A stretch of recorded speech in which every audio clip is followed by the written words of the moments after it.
Bismillahirrahmanirrahim. Bidayatan uhayyikum bitahiyatil Islam, tahiyati ahlil jannah wa tahiyatahum yawma yalqawna wassalam. Wassalamualaikum warahmatullahi taala wabarakatuh. Alhamdulillahi rabbil alamin wassalatu wassalamu ala asrafil anbiya'i wal mursalin wa ala alihi wa sahbihi ajma'in. Allahumma salli ala sayyidina Muhammad wa ala ali sayyidina Muhammad. Mubasharatan bidunil atwalil muqaddimah indanal maqala بالترجمة هذا اليوم وثم أجرب أن أبين بحثنا في المقالة ولكن بالمناسبة سأشرح لكم بحثنا في المقالة باللغة الإندونيسية لكي عليكم تفهم عن البحثنا في المقالة. Jadi adapun pembahasan kita dalam makalah ini yaitu tentang kata-kata dan gaya bahasa dalam menerjemah. Yaitu adapun dia kata dalam menerjemah, yaitu di sana terdapat teori yang disodorkan oleh para pakar linguistik yang sekaitan dengan penanganan masalah makna kata. Salah satunya teori referen dari Russell. Bagaimana teori dari Russell tersebut? Yaitu teori ini menyebutkan bahwa sebuah kata memiliki makna lantaran rujukannya pada objek dan keadaan yang digambarkan oleh benda tersebut. Dalam hal ini sebuah kata menjadi simbol dari sesuatu di luar darinya. Jadi makna sebuah kata berupa objek atau keadaan yang dirujuk oleh kata tersebut. Misalnya babun yang merujuk pada benda yang terbuat dari kayu, besi yang digunakan untuk keluar masuk dalam suatu ruangan. Jadi dalam hal ini pintu termasuk kata yang bermakna referensial lantaran rujukannya jelas di dunia nyata. Jadi dalam menerjemah ini ada yang dia dinamakan dengan menerjemah dengan abstrak. Apakah yang disebut dengan abstrak itu? Pertama kita akan menjelaskan tentang abstrak. Adapun abstrak yaitu tulisan singkat yang berisi gambaran secara menyeluruh tentang mengenai aktivitas kegiatan penelitian yang dilakukan. Abstrak biasanya diletakkan di bagian awal sebuah karya ilmiah ataupun laporan hasil penelitian sebagai informasi awalan bagi para pembaca.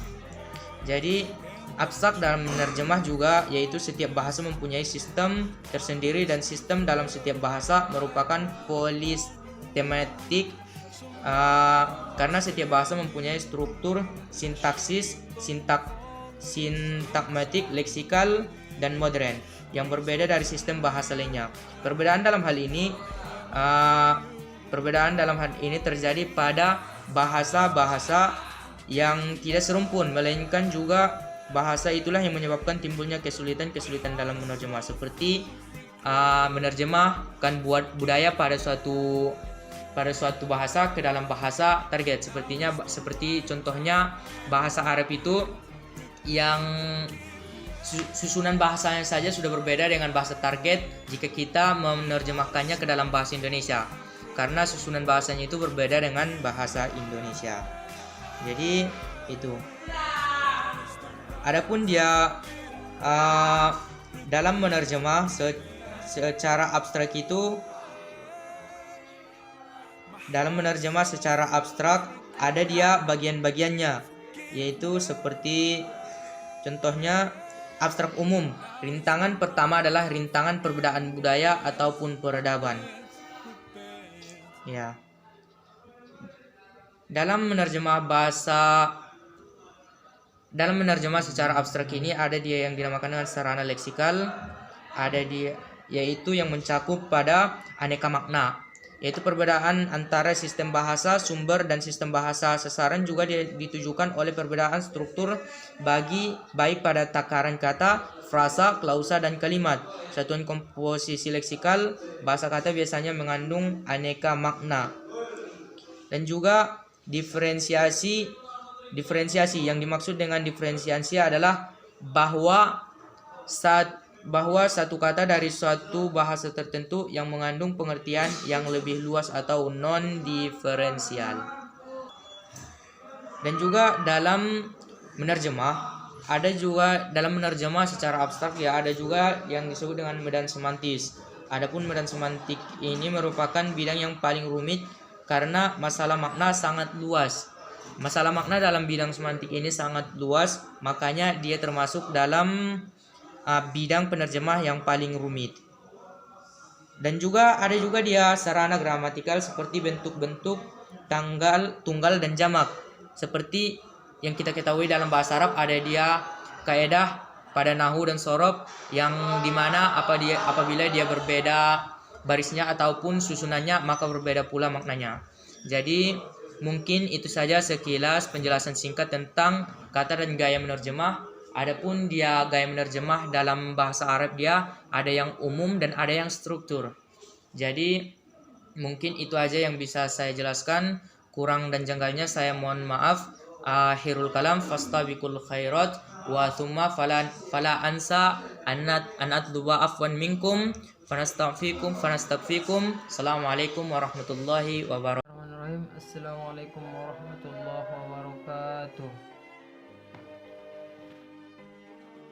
Di sini saya akan membahas tentang metode penerjemahan. Metode penerjemahan ialah suatu cara atau teknik yang digunakan seorang penerjemah untuk menerjemahkan suatu teks kalimat tersebut, di mana secara garis besarnya metode penerjemahan itu dibagi kepada dua bagian, yaitu metode harfiah dan juga metode tafsiriyah. Metode harfiah berfokus kepada kata, sedangkan metode tafsiriyah tidak berfokus kepada kata. Selanjutnya, Newmark membagi kepada dua penekanan, di mana yang pertama penekanan kepada bahasa sumber dan penekanan kepada bahasa target. Dan penekanan pada bahasa sumber ini dibagi kepada 4 bagian. Yang pertama, metode penerjemahan kata demi kata, dan yang kedua metode penerjemahan literal, yang ketiga metode penerjemahan semantik, dan yang keempat metode penerjemahan setia. Dan yang kedua, penekanan kepada bahasa target itu juga terbagi kepada 4. Yang pertama, metode pembelajaran, metode penerjemahan adaptasi. Yang kedua, metode penerjemahan bebas. Yang ketiga, metode penerjemahan idiomatik, dan yang keempat, metode penerjemahan komunikatif.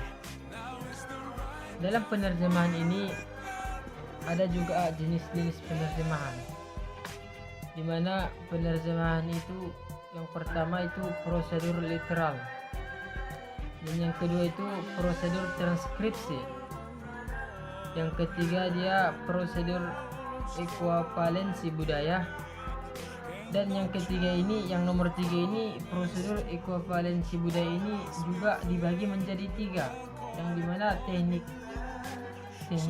korespondensi, yang kedua teknik deskripsi, yang ketiga teknik interaksi.